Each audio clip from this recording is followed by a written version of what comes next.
Hey, you guys, welcome back to Naughty Love Movement. It's your girl, Nikki, and today I'm bringing opportunities for advertisement on my channel. If anyone is interested, they can email us at naughtylove2020@gmail.com. Our prices are affordable and reasonable, and please reach out to us. We can start our videos with any commercials that you would like us to advertise. I look forward to hearing from you. I'm out. One.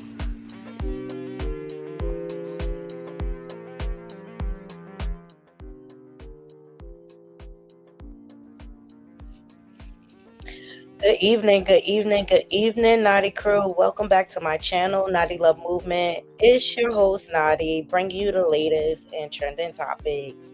And today I have to give a trigger warning. Um, I contemplated on whether I wanted to cover this story because it's very heavy. And I went back and forth about it. I've been doing my research on it, and this story is horrific. This story is a story of generational curses passed down from generation to generation. This is a story of unresolved trauma on all levels. This is a story of exploitation of children being treated like pill mills for a check and not really being cared for. It's with a heavy heart that I even have to bring the story of Naziah Harris to my channel, because number one, it could have been prevented. A lot of signs were ignored. And not only did the family fail her, but the system failed her as well. All right. Naziah, she was 13 years old. She went missing all of a sudden after school. hmm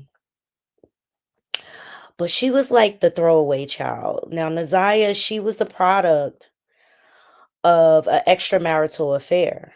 Her father was married with a family. And then her mom had her own unresolved traumas. And this is why she ended up in the care of her grandmother, Annette, who is the matriarch, who has her own unresolved traumas. And we're going to get into it all. Okay. She went missing after school. Ultimately, her aunt's boyfriend was arrested, who has a history of pedo behavior, convicted, did jail time. It was out in the open. It was known. But he was a special one, okay? Very irresponsible with his seed. They are saying he has upwards of 20 children. And as we dig into this story deeper and deeper, you'll see he had a type. He was a true predator, okay?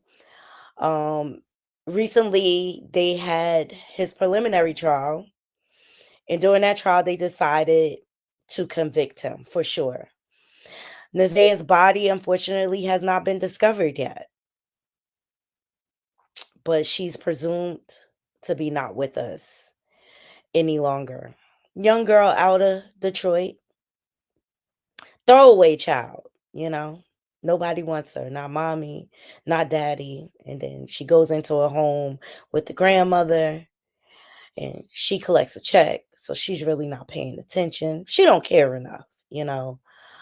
This was a house of horrors that she lived in, and Naziah, all she wanted to do was be loved. That's all she wanted to do was to be loved. And unfortunately, she got that love from a pedo who took advantage of her, who exploited her, who groomed her. 40-year-old man. Mhm. And her family allowed it. This story like breaks my heart, Naughty Crew. But we need to talk about it. We need to have the hard conversations And it just doesn't go on in black families. I'm not even going to just put it because it goes on in white families, it goes on in Spanish family. Don't ask, don't tell. Sweep it under the rug. Then you wonder why the children are acting out because they have unresolved trauma. Because they get traumatized over and over and over again. There's no healing. There's no getting past it. So please, I ask you to thumbs up this video. I ask for you to share it out. And if you're not subscribed, please subscribe. We are going to go down the rabbit hole with this one, okay? And before we get to the trial, I want to start with the background. I want you guys to know the root, the history of the family. We'll do this on the part one. I'm gonna have to do this in several parts because it's just too much to cover. I mean, the family is coming out, they're threatening one another. It's a lot of layers. A lot of layers. But Naziah was loved.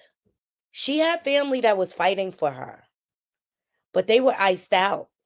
You want to know why? Because they threatened the benefit of the check coming in. Because God forbid we have to get a job and actually support ourselves. Yeah, this is what's going on. Naziah was nothing more than a check.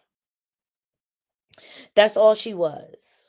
So let me introduce you to some of the main characters. And I'm going to start off by giving the honor to Naziah, this 13-year-old innocent little girl just looking for love.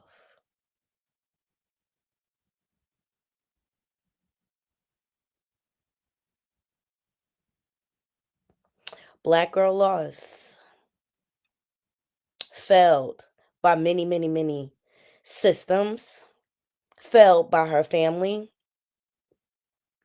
not protected. We have to protect our children. We have to protect our children. And all the signs were there, and no one did anything about it. So, shout out to Community Advocate Network. They had Naziah's great aunt and cousin on the panel. And they are the same ones in the family that were iced out because they were trying to help and save the children. Okay.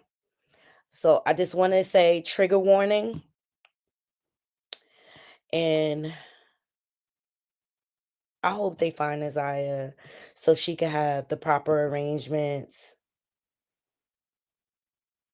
It's just sad. Okay. Now, Naziah's biological mom is still alive.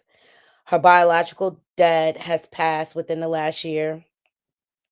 I have footage of his deadbeat account of things. Unacceptable. You decided to have an extramarital affair, and rather than be honest with your wife and tell her what you did, you neglected an innocent child. You should have been there to protect her, and you weren't. You weren't. Thumbs up this video, Naughty Crew. We about to dive right in.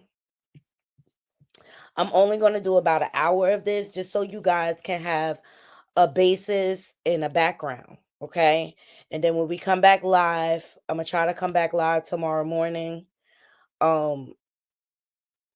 Give you some more background because family members are speaking out, cousins and things like that, speaking about the trauma that has been covered up and submerged through generation after generation. It was known this family had pedo activity. That's how I'm gonna put it. Okay. This is just like Krishan's family. Generations of molestation. I'm gonna just say it. I don't care if I'm demonetized. We got to have the hard conversations. All right. Everything we discuss here falls under fair use. And I just want you guys to have a basis of where this all came from. I wanted you to have a sane explanation of what's going on with this family. But it's all too common. Kids are told to be seen and not heard. Kids are coerced to cover up the sins of adults. They're silenced. It's sad. Let's get into it. Please thumbs up the video. Trigger warning, if you're like super sensitive to things like this is not the show for you, okay? Because they're going to uncover some deep, deep, deep things. Please thumbs up the video. Follow me on all the free apps. All right. And share this live. This is the story of Naziah Harris. But basically what we got information from family members who have spoken to us, she was supposed to come home and she didn't. Okay. She was supposed to come home and she didn't, and she's 13 years old. So how do you have any idea, Kawana, how long it was before anyone realized that she was not home, she did not come home or get off the bus to come home, to go home? You know, honestly, I think it was too long before anyone in the house realized that she didn't get off the bus and come home, because I would have realized right away. Me too. I think it was too long. Number one, she didn't come home straight after school. Nobody went looking for her. The grandmother didn't call the police until the next day. And you'll see that in her testimony. Okay? Failures on many, many, many levels. Failures on many levels. Keep that in mind. That my child wasn't walking in the door at the normal time that they usually walk through the door. So what was that time frame? Could you share with the audience the time frame before they really realized that she wasn't home? Well, from what I read in like news reports and things like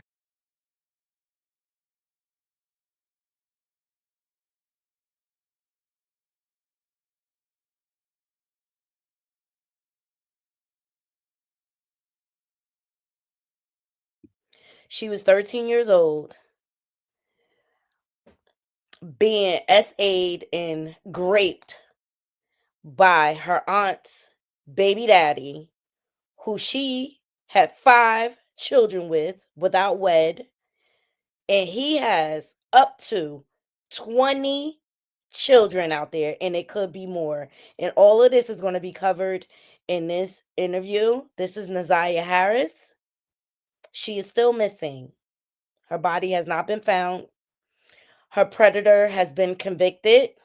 He has to go through, not convicted, he's been indicted. So they found enough evidence where they can charge him with crimes, even though her body has not been discovered. Okay. Naziah, she's 13 years old, out of Detroit, Michigan.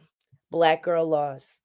like that. And the police that I talked to, she should have been arriving home a little bit after 3 o'clock. I even went over there and sat on the corner of Cornwall and Auto Drive and watched the buses come. I wasn't exactly sure which bus she was on, but all the buses came within 2 to 3 minutes of each other and were gone by 3:10. So she should have been home between 3 and 3:15, because the house is right around the corner from the bus stop, not even a 5-minute walk. Literally. So again, has anyone figured out the amount of time? What was the time frame? No, from what we. And I'm sorry, I didn't do my due diligence. Let me give you the main characters in this situation. This is Naziah. Of course, she's the main character. And this is the broke down Barney, her aunt, Shannon Harris. And this is her predator next to her.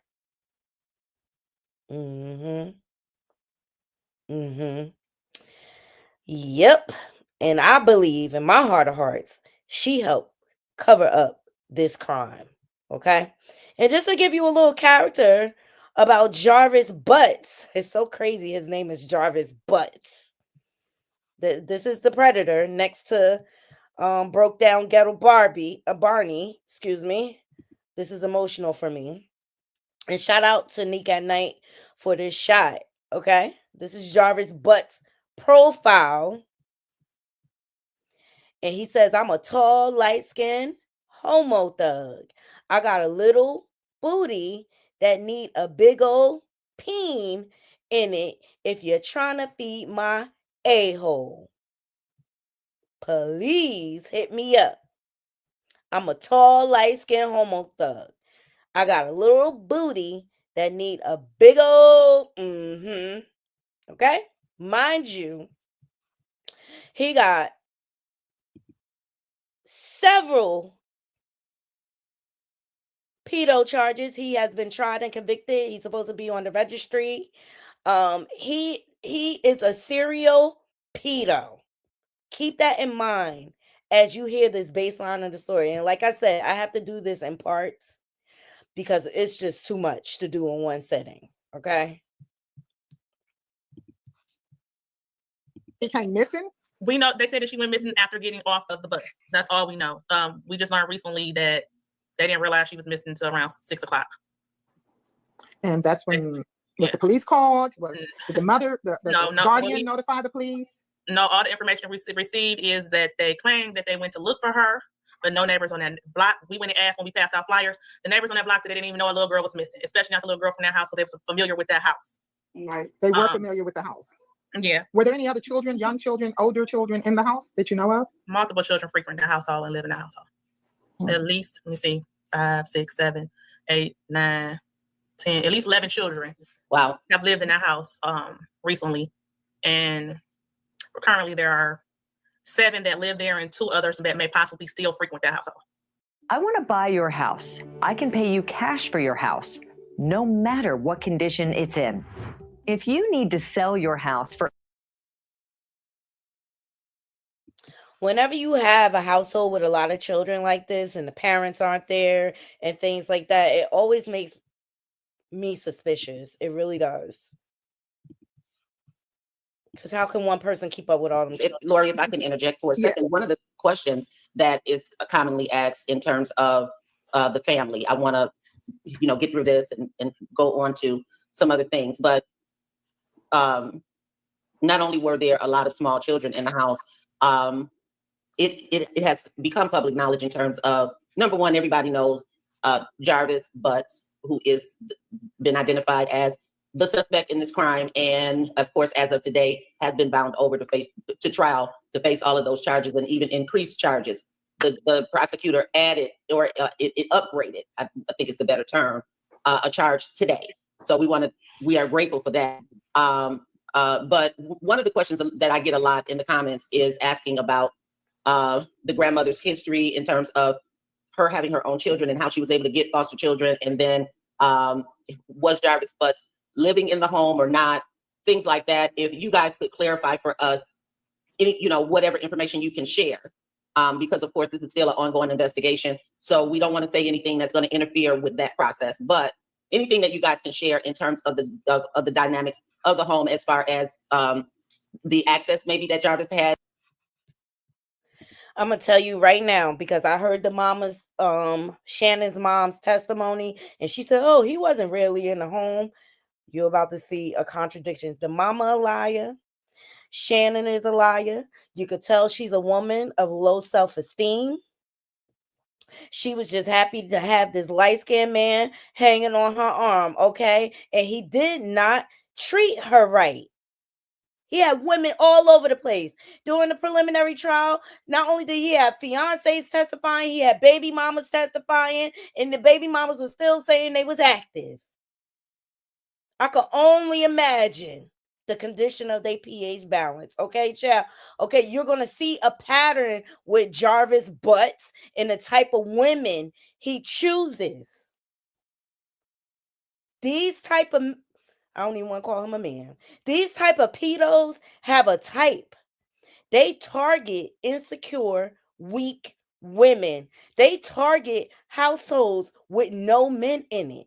Why? Because it's easy for them to prey. To the children, you said how many children were in the house, but again, like I said, with the public already being aware that there was issues with the grandmother, would you either one of you know how she was able to bring in foster children in the home? You want to answer that, Kiwana? Or you want me to answer it? It don't matter. You can answer. Lies. She You lied. see? And I'm assuming that foster care didn't do a very good check on her when she was able to even get custody of Naziah. Okay, for those of you who just joining, this is Naziah's great aunt and cousin speaking out. They have been iced out of the family because why? They were trying to help the children. And God forbid those children get removed, then Naziah's grandmother, who she had custody, loses her income because God forbid she got to get out here and work like normal people. Okay, she used her grandchildren and her children like a pill mill to garner checks from the state. And her brother, as well as not when she was able to get the other foster children she has cared for, as well as the 2 children that she fostered and has adopted. And also, I would like to add, we found that she had only made them aware that she had 2 children, and she has more than 2 children. So I don't know if cases were missed from that. I'm not sure, but she has 7 children. And from what I understand, I have people I know who work in foster care and things like that. They ask you about your children. They want to interview your children, see how your children are, how they turned out, where they life with, what type of upbringing they had. Well, unfortunately, out of her 7 children, the first one ran away at a very young age. The second one, he stayed home to 18 and went to school. This is Naziah's grandmother's children. And you're going to find out. Naziah's grandmother was pregnant with her first child at 11. Okay, generational trauma passed down from one generation to the next. Then Naziah's mother, she has had some difficulties in life and ran away at 13. Then the next child ran away at 16. Then the next child left at 17 or 18. And they just all have been going through some triumphs in their life that we feel they would have never had to go through if they had had better parenting. This is one reason why my father, my father and my grandmother tried to help Annette when she was young. And she wasn't receptive to the help that she received. My grandmother and father got her 11 years old. She was pregnant. My grandmother helped her get a HUD home, pay for attorneys to help her get her baby because he ended up becoming a ward of the state because she was so young. And Annette just continued to be promiscuous and things like that. But she was a victim of a lot of trauma herself. So her children, they have some issues too. Everybody got their problems, but it's to the extreme. If I may ask, Deborah, I'd like to ask this question. How did the alleged accuser, how did he even come into contact? I'm trying to figure out, how did she get in contact with him? She lived in one residence and he lived in another. What was the connection of the contact? As far as Naziah? Yes. Her aunt, my niece, her aunt. This broke down, ghetto, Barbie looking, insecure, don't even want to call it. She ain't even no woman. She's disgusting. But she get it from her mama, y'all. Shannon. That was her boyfriend, the father of her children.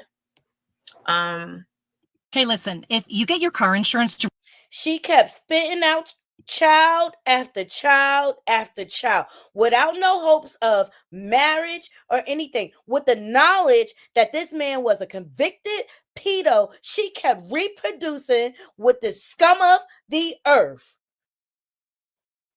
Standards are in the basement. There's no coming up from this. Standards are in the basement. He was. Okay. So I guess a lot of the people, I'm getting some people are dinging me on the other end, but they're trying to understand. They thought that the child lived with the aunt. No, Naziah was living with her grandmother, Annette. But Shannon was always over Annette's house prior to moving back in with her. I think she moved back in maybe August or something of 2000. She was over her mother's house, Annette. You want to know why? Because she was running around chasing after this pedo and leaving her babies unprotected at her mama house. That's what was going on. I'm gonna tell the truth about this shit, okay? This bitch was not taking care of her children. She was leaving them on her mama. 23. Because she And was is- living in a townhome that I let her live in. She was living in a townhome. It was a Section 8 townhome. I incomed out of it when I graduated from nursing school. I signed it over to her, thinking it would be a stepping stone to help her and her children. And we would keep it in the family, and maybe the next person who needed a stepping stone to go finish school or whatever could use it. Well, Shannon got evicted from that townhome because of her and her shenanigans with Jarvis. So she ended up having to move back in with Annette sometime in August or September of 2023. That's how she got back in the home with Annette. But prior to that, Naziah was with Shannon all the time at her home. And Jarvis was where Shannon was when he was with Shannon and not the others that he was with. Does anybody know how he was able to stay in the house with minors, being that he had been a sex offender, even imprisoned? We were told that he was no longer on parole and that he could be around children. But I thought the law was that you can't even live in the vicinity of school. So how is it that you can live in a house with children that are not yours, which it really didn't matter if they was his or not? He violated them. So, but that's what we were told. Most recently, when all this stuff happened, they said that's why. He was allowed because he was with a bunch of pedo sympathizers who was desensitized because they had their own unresolved trauma. See, what happens is Annette was violated. She was pregnant at 11, okay? And then she kept producing baby after baby. It said 7 babies total who were then neglected, right? And so then she passes that trauma down to her children, and then her children start to get violated, right? And so then when they start to get grown and get in relationships, they ignore the signs. They ignore things like, oh, he's a registered ex-offender. Oh, he got convicted. He's got several complaints. They ignore things like that because they are desensitized. Please thumbs up the video. This is generational trauma passed down one generation after another. And this is what happens, unfortunately. This is the worst case scenario that can happen when you have a family and you do not address the traumas and you do not protect the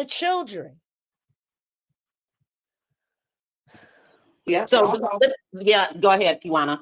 we were told that most recently, and also I was told that upon me calling Protective Services while Shannon was living in Clinton Township, my question to them was just that: why and how is he allowed to be around the children? Because we kept constantly being told that they're not finding any signs of abuse, and so that was one of my questions. Well, there's a pedophile in and out the home, basically living there, on a regular basis. Isn't that enough? And that's what they told me, that it wasn't. I want to get off into that too, in terms of the CPS cases. I want to cover that. But now I think I remember correctly, and you all correct me if I'm wrong, that there was something, or at some point, Jarvis was not on the registry, sex offender registry. Can you tell me about that?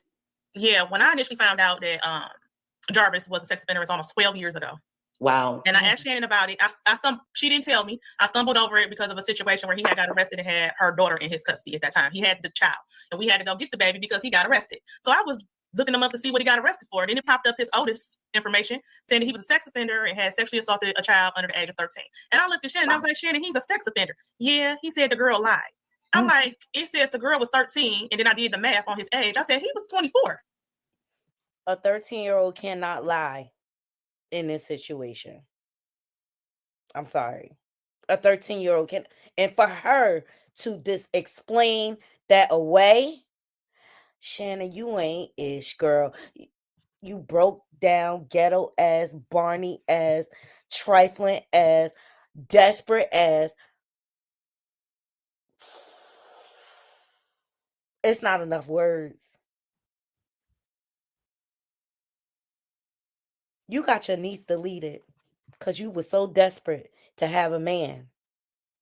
And your self-esteem is so in the basement. You ain't even care how he was treating you. And you're gonna hear her aunt talk about how Jarvis Butts treated her behind. And he was not even worthy of the 5 children. Women, you got to do better, okay? Y'all, the self-esteem, you got to dig deep. So it ain't no lie there. Yeah, but he did his time. And I'm like, nah, nope. I was like, you need to leave him alone. Over the course of the years, I would tell her, you need to leave him alone. He was not good to her. He did not treat her well. He did not teach her children well at all. He fathered them. He created them, but he was not a father figure that I would have tried to hang on to for the kids. But anyways, I called. I looked on the sex offender registry and saw that he was not on there. So I called. And that's when they went after him. And eventually, maybe about 6 months later, he had a report. They registered him, and he ended up on the sex offender registry. But So he this, was supposed to be on the registry the whole time. the whole time, and this was like 12 years ago. But get this, his last report is 2019. He hasn't reported for the sex offender registry since 2019. So he probably wasn't reporting it very often in between those times either. Yeah. So you said he fathered some children. So you're saying that in the time frame that he was with your, I think your stepsister, No, he was with my niece Shannon. your niece Shannon, that he actually fathered some children in the home or outside the home? He has 5 children with Shannon. It was almost 6. Oh, okay. And okay. Yeah. There's a question though, that popped up as well in the comment section about him having 13 children. He has more than I've 13. listened to other podcasts covering the story, and I heard the number 20. 20. He has more than 20 children. He has more than 20 children. He has Yes. adult children that are almost the age of Shannon. Oh, wow.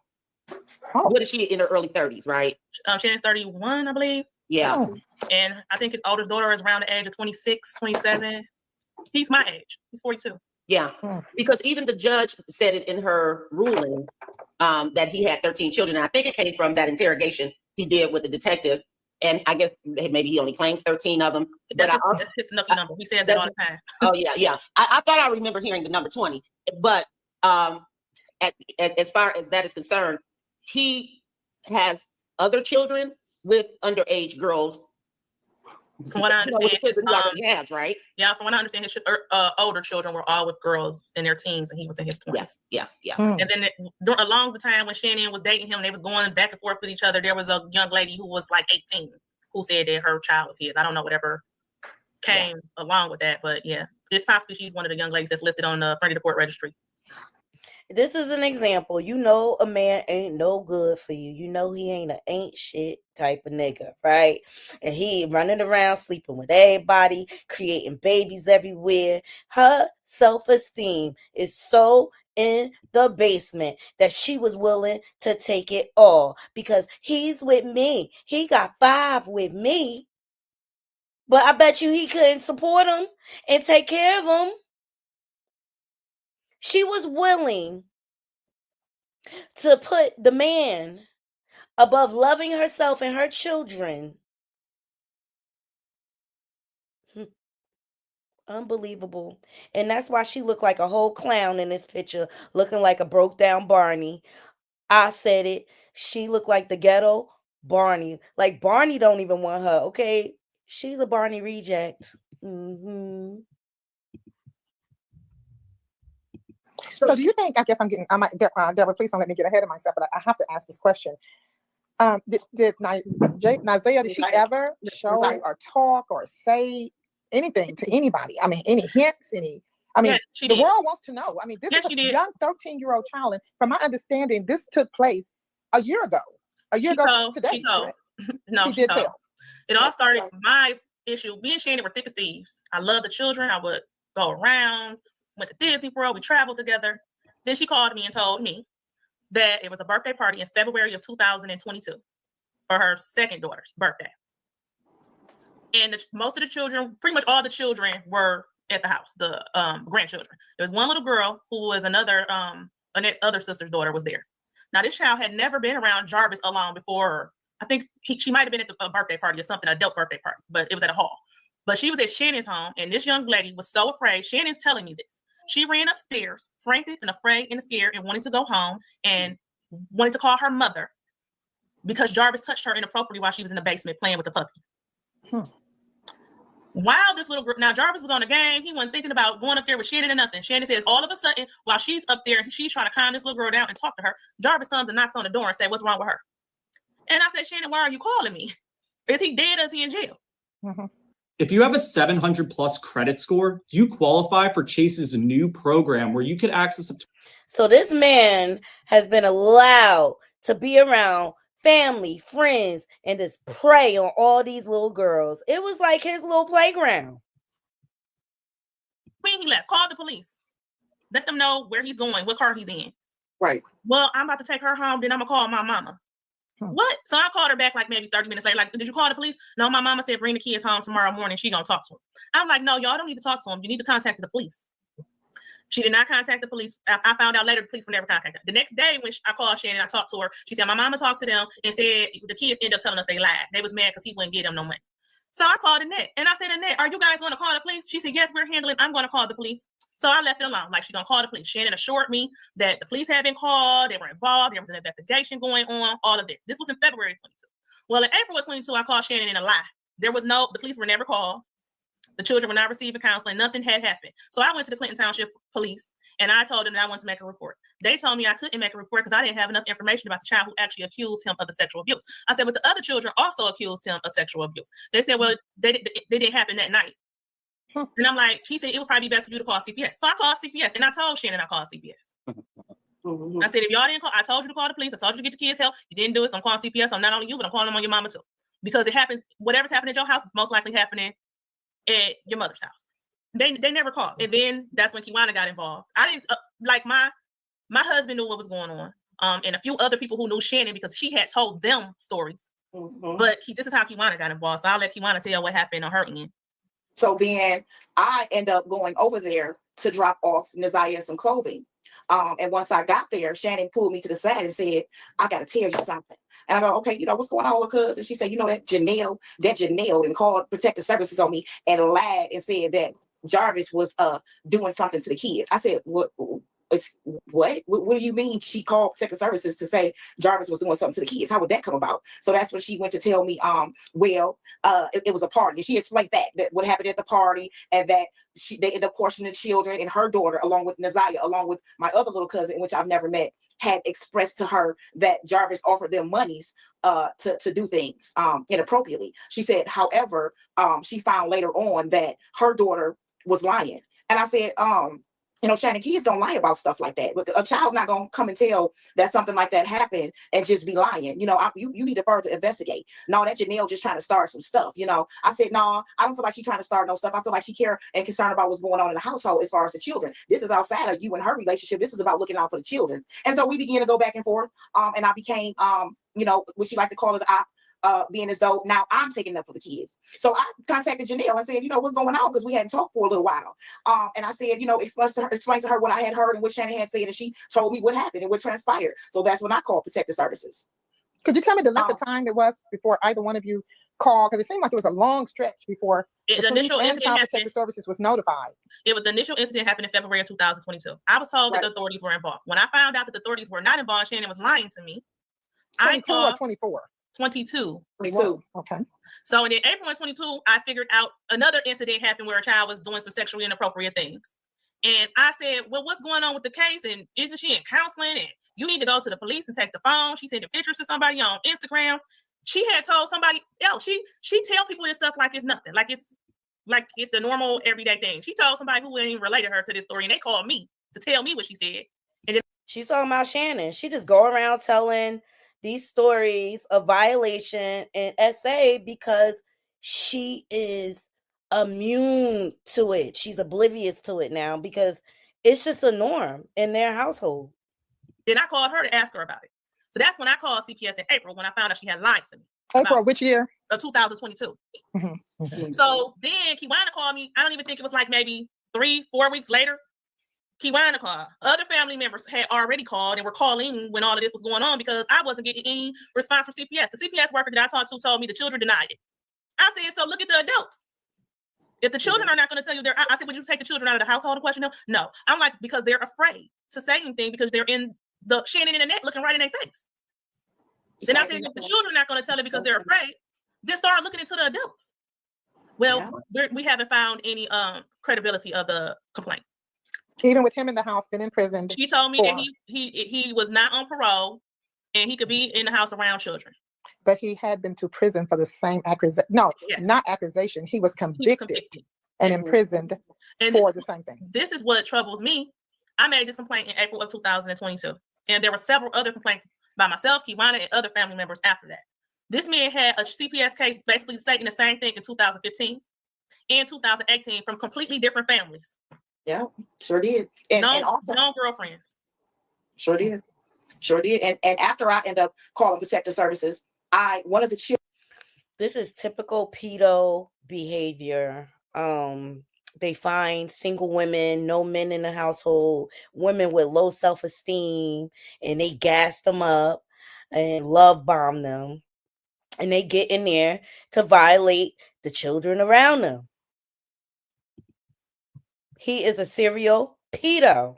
Children had began to contact me and express things that were going on in the house, right? Because I talked regularly with the children, even when they tried to isolate me.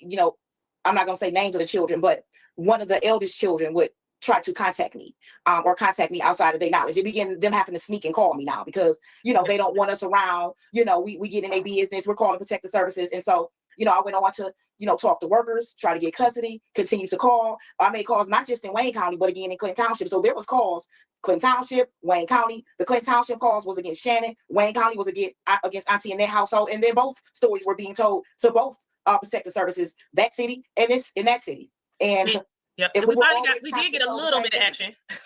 thing. A little bit. of action. So it was known what was going on within these households. And this is why I said Naziah was felt not only by her family members, but by the system. Okay, because they ignored. Like, our system for child protective services is so broken, and they are hands-on participants in children trafficking and putting them in these situations. They go from one danger to the next. There's no safety. Actually, when it was another young man who was much older than Naziah that she was acquainted with. And that's the reason why Annette had to move, is what I was told. She had to move away from that young man because Naziah was having an inappropriate relationship with him. And that's the reason why. Is this the autistic guy? Yes. Yes. And then I also was told that they told Shannon at this point that Jarvis could not come around the children. Who told her that? CPS. Okay. This is what I was told by someone. I don't know for sure, but this is what I was told by someone at CPS, that Shannon, that he was not supposed to be around the children at that point, because I guess we had called so many times. Right. Oh, yeah. I want to go back to something real quick when Lori was asking about if Naziah had said anything, or that gave any type of inclination that anything was wrong. And I want to mention this from the court proceedings that have been going on this week, when the teacher or substitute teacher testified that the last day was, I presume it was the last day that Naziah was in school. She came in her room. Apparently, this particular sub had a rapport with Naziah. She would give her candy every day or something like that, and she would come in her room and talk to her. And the lady said that Naziah laid on the floor and said she needs to see a counselor. But it so happened that the counselor never came in that day. And so, and of course, we didn't see her anymore. So that was one thing. And then I wanted to ask you guys about this, if you were aware of this that I heard on one of the videos from another podcast.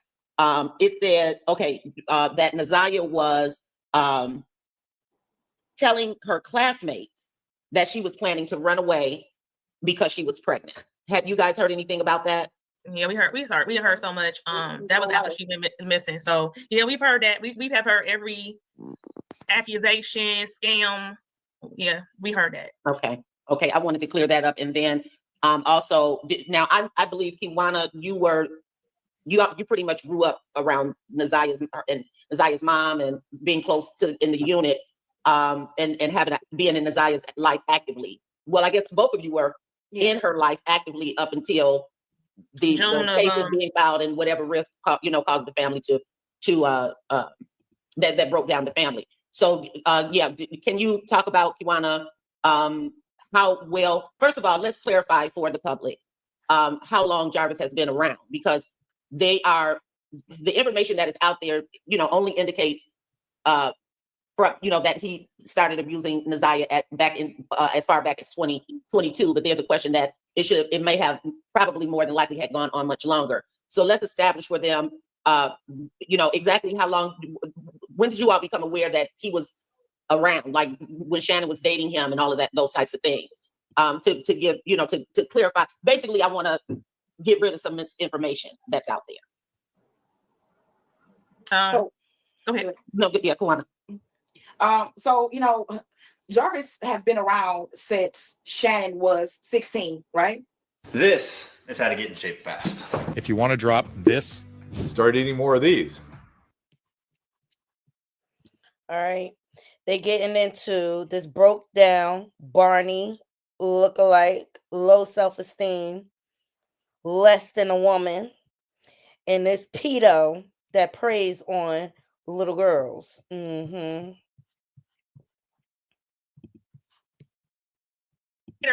But Yeah. after she had her daughter, he had been. Right. We found out during this whole ordeal that she had been acquainted with him since she was about 16. Right. And we had no clue, not just that he was the age that he was, but no clue that he had a record, you know? Right. Yeah, but and I think that's a record of being a pedophile. Let me say that. Okay, the importance of doing a background check, ladies. Pay attention. The importance of doing a background check. And when a person show you who they are, believe them.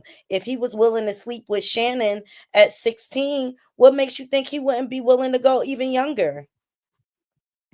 right.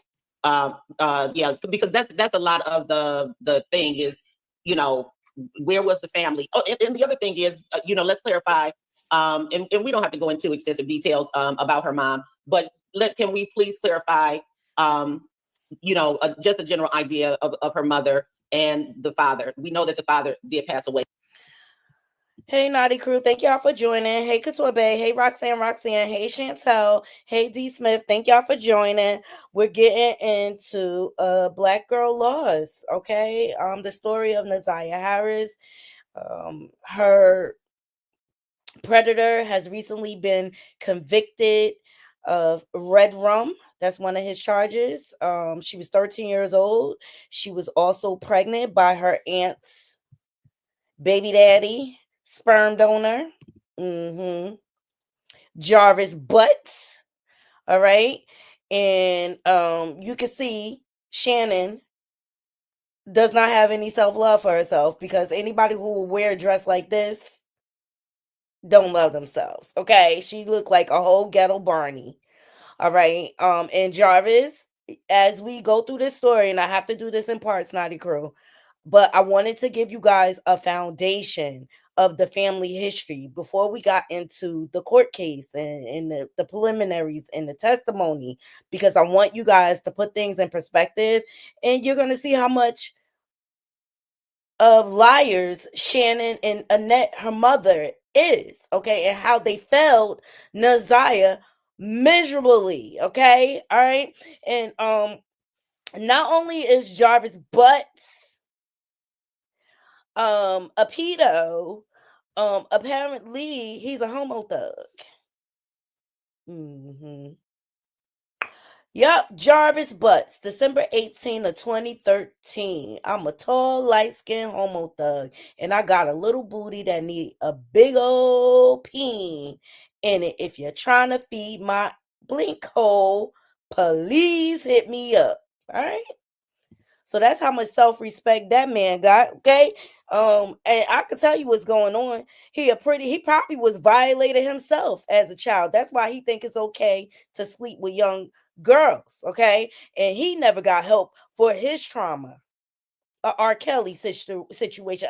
We're going to call it a Sylvester, all right? And he has been tried and convicted. He is a serial pedo, okay? Not only did Naziah's family fail her, but also the system. And these are two of Naziah's family members that was fighting to get her out of that situation, calling CPS, but ultimately they were iced out. You want to know why? Because Naziah and her other cousins, they were nothing more than a check. Grown people that don't want to work. Let's get back into it. So I'm going to call this part 1, but we're just going to do this tonight. And then tomorrow, one of Shannon's cousins spoke out and made some accusations against her. And she's also validating that everyone knew what went on in those households, the pedo activity. Hey, Essence, how you doing, hon? Happy New Year. All right. So please thumbs up this video. I want to lay the foundation before we get into the court case and everything like that, because I want y'all to know what we dealing with and who we are listening to. All right. Thumbs up this video. Share it out, Naughty Crew. Last year. But if you guys can share with us just a little bit, just to put that to rest, so that people understand what the dynamics are. I'll speak on her mother because I really didn't have a relationship with her father. Kiwana knows him better than I do. Her mother loved her. She loved her children. She just had, like I said, she grew up with Annette in a household, and she went through the same thing at 13 as Naziah. So, she had a lot on her, and no one ever got her help. So, and she loved her children. She just couldn't fight those demons that were chasing her. When all this stuff was going on with Naziah, we finally caught up with her because people were lying, and specifically Annette and people in the family were saying that she just left. She never left. She said, I'm staying here until y'all find out what happened to my baby. But she just staying out the way because Annette was trying to say she had something to do with it. Other people were trying to say, when actually she was the first person to give the police the information they needed to try to figure out what happened to Naziah. Oh, wow. But when we found her just talking to her, she said, this stuff just keep on all this sex stuff. She said, it's just keep on chasing me. It's chasing me. Now it's got my baby. Oh my God. So this is really sad. Something not to, it's chasing, and the cycle keeps repeating itself because nobody's getting help for the trauma. They're sweeping it under the rug, ignoring it. And so then you suppress something like that, all that trauma, it comes out in all different ugly type of ways, whether it be alcoholism, mental health issues, whether it be hypersexuality. It comes out, it spills out in all types of ways. And it just keeps getting worse and worse. And it passes down from generation to generation to generation. Hate to, I'm not trying to cut you off, but there's just a whole lot going on in my head right now because working in early childhood development, and I'm thinking 10, 12-year-old girl. I mean, I have 10 and 12-year-old children in my before and after school program, summer camp, and all of this. So I'm saying to myself, where was the indication at school that something was going on with Naziah? There were several indications at school, but the school would call Annette instead of going through the proper channels. You tell me this, if a child is on the playground and a car pulls up to a vicinity where the child can talk to them through a fence, and the child is talking to them, and the teacher goes over and say, hey, who are you talking to? And the guy says, I'm her dad. And the child agrees, yes, that's my dad. Do you call the grandmother, or do you make a report as well as calling the grandmother? No, in that case, no, until I get the child information card and verify who that father is with the identification. He would leave until he's ID'd. Well, he pulled off once the teacher started questioning him. And then when they talked to Annette, she referred that Naziah did not have a relationship with her father. So what did they do after that? Like, for the safety of not only Naziah, I feel like some type of report or police report should have been made for the safety of any other child he may have came back and tried to talk to.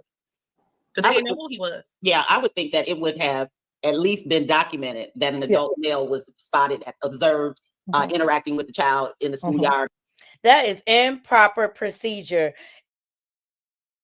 You are to go to the front office so that you could show ID. In no way is it acceptable. Why would a grown man need to be talking to a child through the fence on the playground? Red flag. That's what I'm saying. Not only the system failed her, they were not protecting her. Inappropriate. Or whatever, blah, blah, blah.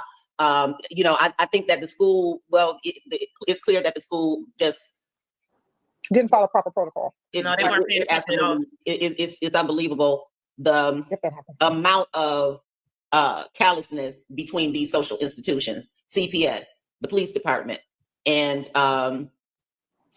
they all failed her. All right, for those of you that's joining, thank you for joining me. Please thumbs up this video. We're getting into the story of a Black girl lost, the Naziah Harris story. All right, she was 13 years old and she went missing after school. All right, and they revealed a lot during the preliminary court hearing via text messages and things like that. And ultimately, she was pregnant. And she was pregnant by her aunt's baby daddy, who's 40-something years old. Okay.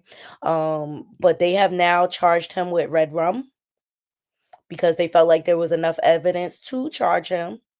They are still searching for her body. She was 13 years old. And Naziah, she was one of those throwaway children.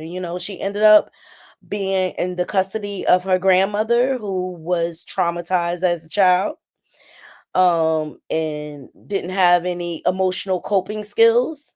Her biological mother was also violated at the same age as Naziah, who did not have proper coping skills. This is all untreated trauma, people. Untreated trauma. All right.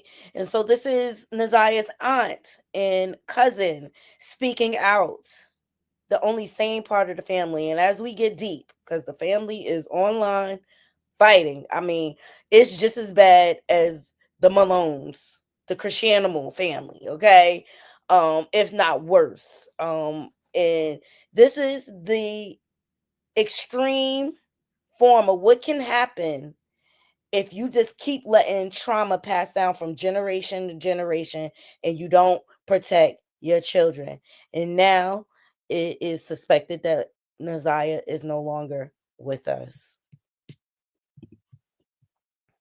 The CPS, the police department, and the school as well, to the point, callousness to the point of liability, as far as I can see. I don't think that, and I don't anticipate there being any type of lawsuits or anything like that filed. I do. That grandmama so money hungry and greedy, I believe she would go as low as trying to file a lawsuit. Yes, I do. To try to collect some coin off of it. Trifling asshole. But, they certainly, everybody, dropped the ball on this one. So There's a, yeah, Deborah, go there's ahead, a Laura. lot of Go ahead, accountability. Kiwana. A lot of accountability. I mean, there's a lot of people that need to be held, from me listening to this, accountable. And, even to the point where cell phone, messages on cell phone, who don't check a 13-year-old cell phone? Messages on the First of all, school who's paying for laptop. the cell phone? Right. Messages on the school laptop. Yeah. Go ahead, Kiwana. The Yeah, go second ahead, half is Kiwana. about her dad. Well, he is deceased. I want to respect that, but I can say that, this started out a working. Yeah, Naziah's biological father, and that's the other part of this. That's the other layer.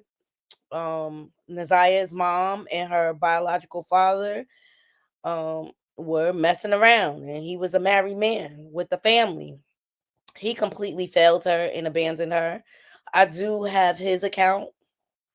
We gonna hear his side, even though he's a ain't-ish ninja. But he lost his life last year. It's just too much. This is just too much. Relationship with him and my cousin. We met him together, actually. He spoke to me and we were having a conversation. And I went on to my vehicle and him and my cousin continued to converse and they exchanged numbers. And they were talking about, business. My lady works on houses. Kenyetta, her nickname is Lady.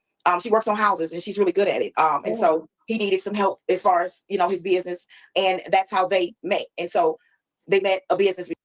Okay, that is Naziah. Excuse me. I gotta say her name strong. Naziah's mom's name, Kenyetta. They also call her Lady. All right. Relationship. She was with him regularly, like every day. And I wasn't with them on a daily basis, but I do know when she became pregnant with Naziah. At first, her, being a mother and dealing with a man in which he has a family and so on, she was torn between was she gonna keep her child or not keep her child, and so she made a decision of keeping her child with the expectation that they would parent her together. And some things happened along the lines. He had a family at home, and things got really ugly with them as far as that was concerned. And so Naziah, from my understanding and from what my cousin was telling me, Naziah wasn't seeing him regularly. However, from my understanding and what he told me is that he was trying to see her, and my aunt was making it hard for him to see her because at the time she was trying to get custody of the children. And so not even so much making it hard, but telling him that it's best for her to be her guardian because she can do the things for her that he can't do. Again, he had a situation, and at that time his wife wasn't. It's best for her to be the guardian so she can collect a check. Let's call it what it is. Aware that Naziah was born, and that went on like that. She convinced him to let her. They came to an agreement that she would parent Naziah, so to say, and they ended up moving.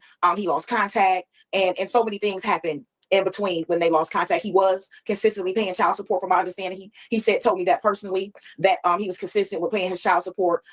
Whether that child support was being spent on Naziah or not, there were many times where she needed things, which was one of the reasons why I would take her clothes. You know, some new, some, you know, I have 2 daughters, and my daughters, you know, they like, you know, nice things like any young person. And so Naziah is smaller than them, and we will pass it out. And not just me, they have 2 other cousins. I won't say their name. And, you know, the mother of one of my aunt's children, she, same thing, her daughters. So, you know, we were looking out for Naziah as far as clothing and such.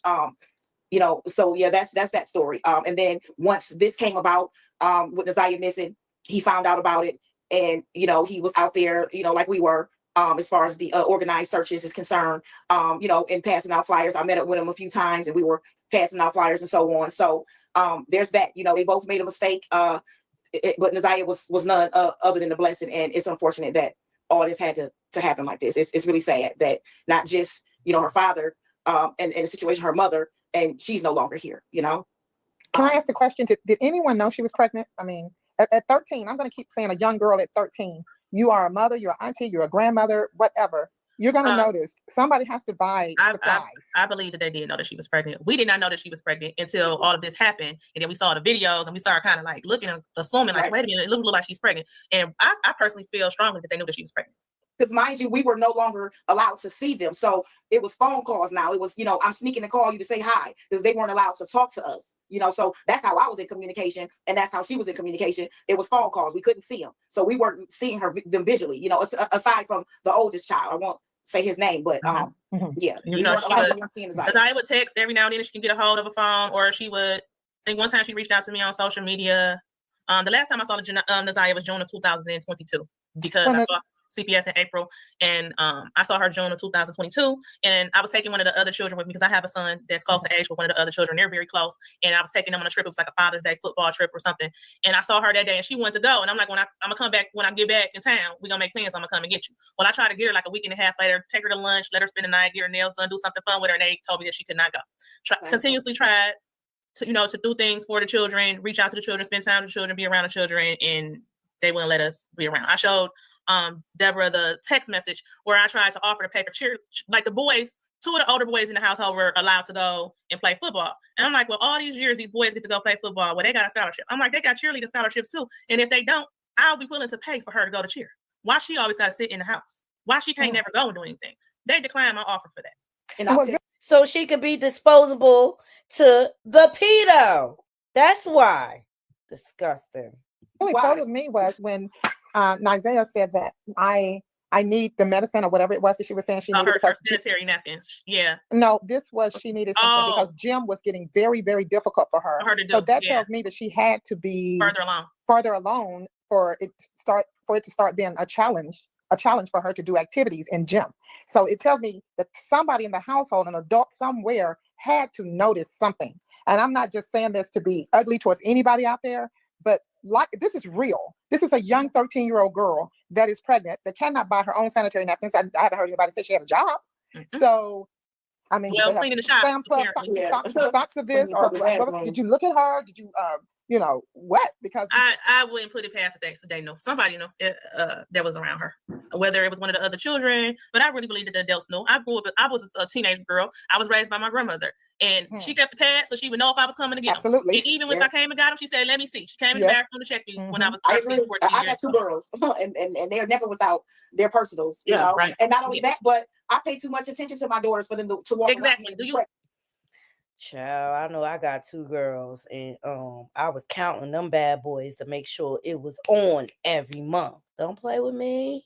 Make sure Bloody Mary come to visit every month, okay? Like this is just complete neglect. Touch your child. Your child lay in a bed with you. Do you? Yeah. I remember at 13 climbing in the bed with my grandmother, laying on her, hugging on her always hugging on me. Her coming in my room while I was undressed to see what I was putting on going to school that day. Because you know, at that age 13, you want to wear the belly shirts, and she wasn't having that. But she stayed on top of me. She knew what I was doing, like what I was wearing. And if she saw me wearing sweatshirts and stuff all the time, she would. I was 20 years old when I got pregnant with my first child, and she was like, she figured it out, because I didn't tell nobody until I was further along. And she figured it out. She was like, "You pregnant?" I was like, "Listen, let me tell you something. We don't have to even go to pregnancy. How about when you start having sex? Yep. And they can look in your eyes and tell you the way you walk, the way you smell, the way you act, everything. Come on. How about the way you walk, the way you smell, everything changed, child. Everybody knew when they baby done popped that cherry, okay?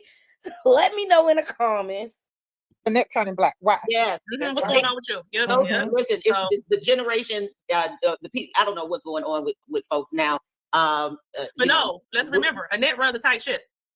Mhm. But all this was going on, and one of the babies was able to get taken off in the car to the store, and then nobody knows she was being taken, Right. and multiple children in the households being violated. But she Well, for couldn't one thing, with child protective services in their defense, or even an adoption agency, my sister works in that field.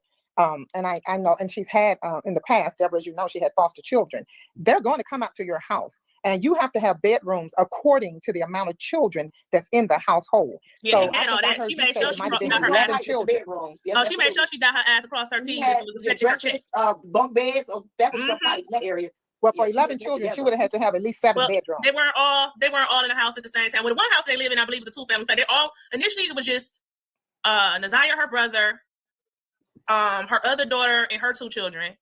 And then she had like 1 foster child. Well, then that foster child went away, and then the 2 came. And then they went away for a while because actually those 2 were supposed to be in respite care or something.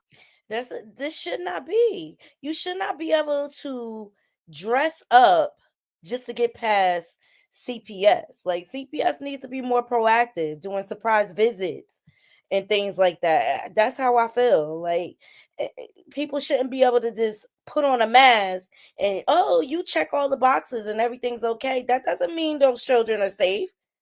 Because they were with another family, but something happened with the family. Respite care. and respite. Temporary care, like on the Yeah. weekend. So she had them for a while, but then I guess the family, whatever they was going through, they couldn't no longer keep the children. So she ended up taking the children and keeping them permanently. And then the children went back to their parent, their abuser, and she abused them again. And then they brought them back to Annette. So she always made sure they was on top of her about that, like making sure there was enough bedrooms and the boys was separate from the. And this is what's broken about the foster care system that people don't talk about. This is the underbelly.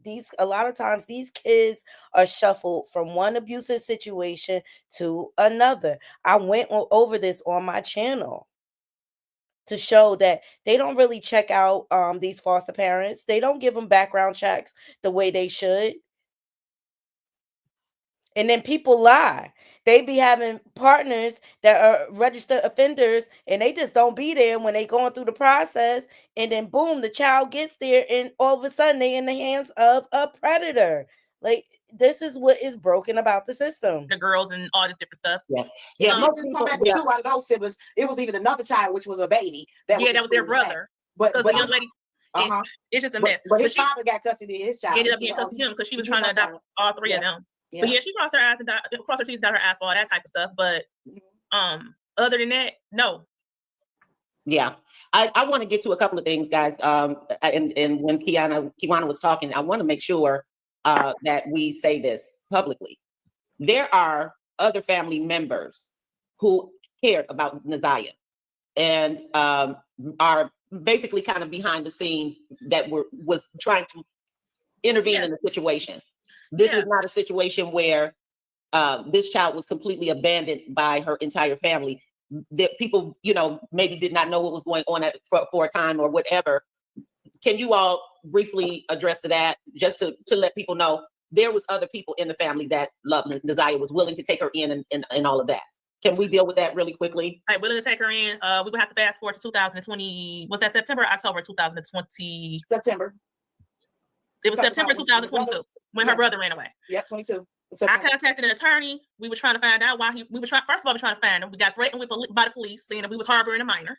We was gonna go to jail. But Kiwana and I had to devise a plan. I contacted an attorney. We was trying to get the boy to tell them what was going on. The attorney even told him, hey, all you got to do is say you're not safe, and I can go and file for emergency guardianship. He refused to say that because he didn't want to go against his nana. So we were telling him, your nana is threatening to put us in jail. We had devised a plan. I was gonna take the brother, she was gonna take Naziah. Girl, so did. Because I have boys. So I was like, I'll bring him over here. He's familiar with my boys. Naziah was very close with Kiwana's girls. We had to devise a plan because those children wanted to go. He didn't want to tell on his nana because he was afraid that his sister would end up in foster care or her grandmother would retaliate against her or keep her from him if he was to tell. Right. Wow. So we couldn't devise it. I tried to do it, but he didn't want to tell. And the lawyer advised me, he was like, there's nothing we can do about it. I mean, he said, you can make another report of the abuse, which I did with the police officer who contacted us, threatening us with harboring a minor. We told him what was going on and why he was afraid. They didn't investigate none of that. He said his job was to make sure the minor went back home. Absolutely. And Yeah. and to add to that, not only did we, try to talk to the workers and get custody of the children, we made preparations. I did with it, which where I was living. I lived in a duplex apartment, wasn't as much room enough. However, the manager was willing to, let me bring her there. She said, whatever you need to do for those children, we won't violate you. Don't worry about it. Do what you got to do. Because I explained the situation to her, and she told me, listen, whatever you need to do, just say the word, because that's a very serious situation. So yeah, we actually, I made preparations. I got the kids ready for this to happen. But as she said, it was, her brother, he was afraid that his sister would go into custody. And not just that, he was afraid of what would happen at home. I mean, they had already been out there multiple times, and you just never know in the mind of a child or he was someone that young. experiencing it. He was actually experiencing what was going on. Because he did go back, and then he contacted Kiwana and said that he was punished after he went back, and ended up leaving again, and pretty much never really went back. He's been there, but he has not lived there since he ran away those times. He's basically been out here on his own. Yeah, sure did. And once that situation occurred, that was actually the agreement amongst him and my auntie. You go wherever the hell you going. And we're gonna keep it like that. I'm not gonna let them know that you're not here. Because she was receiving funds, and so that's how that went. He was in the street, pillar to post, regularly. We were called because we needed help, cash apps, and so on. We would send them and do as much as we could. Being mothers of our own children.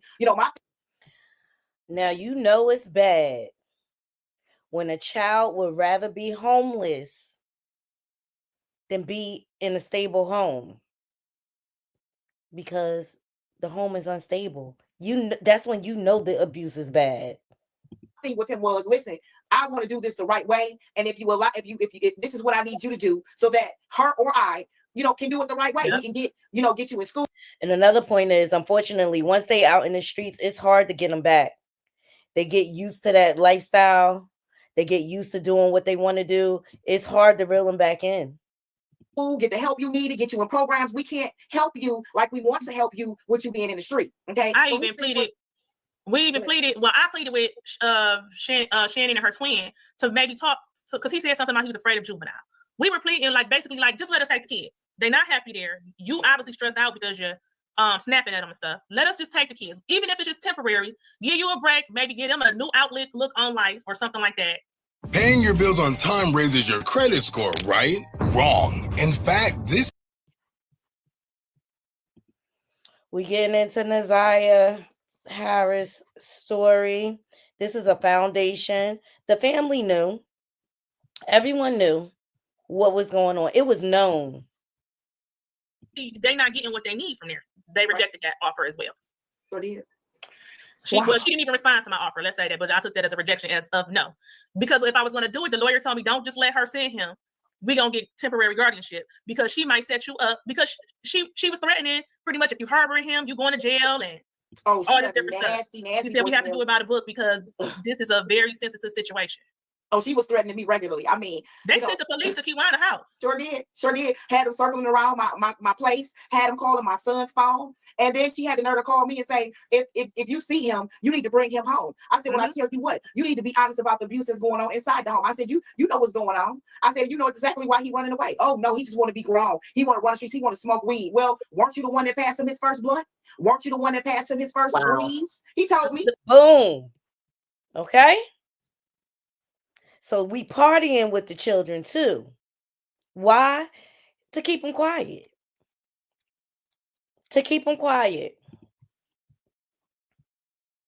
Because I was his favorite older cousin. Yeah. So he would tell me things, and he would expect for that to be between him and I. But let the truth be what it is. They were good with blaming the children and not taking accountability for themselves. Look, you passed them the weed. They would blame the children and say they was this, that, and the other based on things that they had been taught.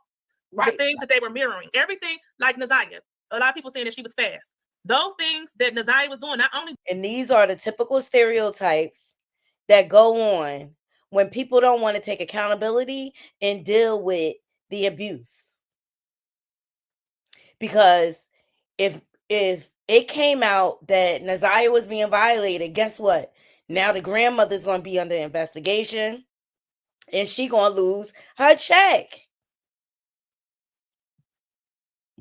That's all Naziah was a check for her grandmother. She didn't care about her. Did Jarvis groom her at a very young age to do? But she witnessed it from the other women that were around her on a regular basis. She learned that behavior. She learned how to be manipulative. She learned, and then she was seeking attention because she wasn't getting attention at home. She wanted to feel something, and he was the only one who was paying attention to her. Obviously, because they didn't know none of this was going on, but all of it was happening on Shannon's phone. And let me say this. She was absolutely looking for attention. You know what?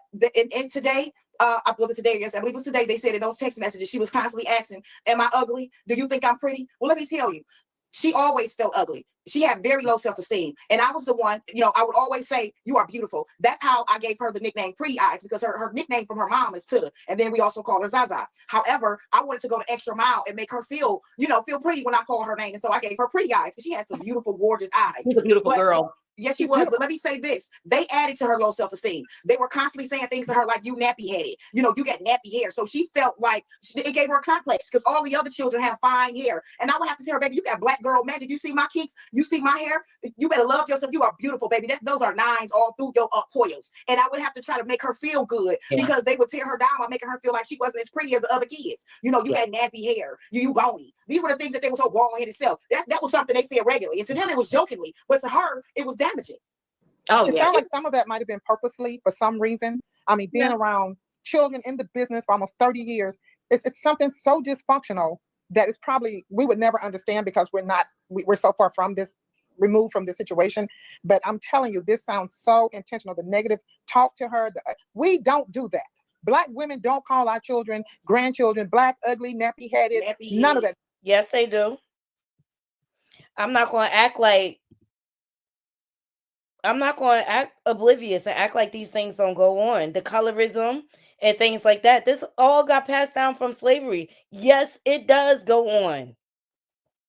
And I'm telling you, it was because they were jealous. Because guess what? Naziah got the attention of Jarvis. So they had to put her down to make her feel bad about it, even though they were handing her to the predator. That stuff. We build our children up. I don't care what they look like. They're in a black home. You are, for the most part, in a functional, in a healthy black environment. You're taught that you are beautiful, respect yourself, love yourself. Don't let anyone disrespect you. She was being torn down on purpose. Somebody Let me tell you something. It does go on in black households, the tearing down of each other, the devaluing of each other because of your skin tone or because of your hair type and things like that, because of your body build and your bone structure. It goes on. I'm not gonna. This is this one point I don't agree with, but I just wanted to lay the foundation for y'all. We about to end this. My teacher and my parent side coming out. This is really a dysfunctional situation, and that's why Naziah is where she is today. Until somebody start going into these homes and taking action, full actions. I admire you, Kawana, Janelle. I admire you guys for doing what you guys did. You did the best that you could do. But I guess now it's going to come to the point where we're going to have to start knocking on doors and saying, "I believe," not to scandalize yourself, not to get yourself in trouble, but just keep knocking on doors. Hey, why can't I come and see them? I want to see my nieces, my cousins, my nephews. I mean, we done had children put in freezers. We done had children put in dump yards, so-called dump yards. And now we have a child that God knows if we'll know where if her body ever be found. An impregnated child, young baby at 13 years old. We have got to put our foot down and go at it. Because this is crazy. I have experienced lots of things at my early childhood development center. And guess what? If it don't. No, what needs to happen is these women need to work on building up their self-esteem and stop choosing these low-value men where they have records, they've been convicted, and stop believing the fairy tale and thinking that he won't do it to you. He won't do it to you and 10 times worse. And everybody else around you.